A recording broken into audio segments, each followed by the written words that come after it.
କିସ କାମ କରୁଛ ବାଳ ସକାଳ ପୁରା ଆସିକି ଗାଣ୍ଡି ମରୁଛ ନାଇଁ ସବୁ ହଁ ବାଳ ସକାଳ ପୁରା ଆସିକି ଏଠି କିଛି କରୁନ ଗୋଟେ ଇଟା ପର୍ଯ୍ୟନ୍ତ ବସିନ କହୁଥିଲ କିସ ନା ଛାତ ବଗିଚାରେ ତମକୁ ବିଅର ଦିଆହବ ବିଅର ପିଅ ନା ମୋ ମୁତ ପିଇବ ବାଳ ବୁକା ସୁଧା ସେପଟର ହେଲା ମାଲିକ ମତେ କହିଛି ଆଜି ସନ୍ଧ୍ୟା ବେଳ ସୁଦ୍ଧା ଯଦି ଛାତ ନ ପଡେ ମୋ ପଇସା ଦବନି ତୁମର ବୁକା ସୁଧା ଏପର୍ଯ୍ୟନ୍ତ ଗୋଟେ ଇଟା ବସିନ ବାଳ ହାତ ଶୀଘ୍ର ଚଲାଅ ଭାଇ ବାଳ ମସଲା ଗୁଳା ତୁ ବୁକା ସୁଧା ଚାହିଁଛୁ କି ମୋ ମୁହଁକୁ ବାଳ ଇଟା ବସଉନୁ ବାଳ ଇଟା ବସିବ ତାପରେ ଢଳେଇ ପଡିବ ତାପରେ ଛାତ ପଡିବ ହଁ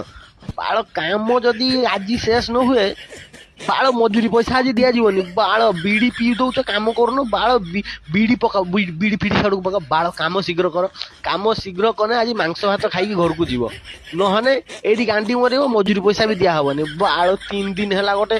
ଛାତ ବଗିଚା ଯାଇଛ ଏତେ ପର୍ଯ୍ୟନ୍ତ ଇଟା ବସେଇ ନାହାନ୍ତି ବାଳ କାଡୁ ଆଇଛ ସବୁ ବାଳ ଶୀଘ୍ର କାମ କର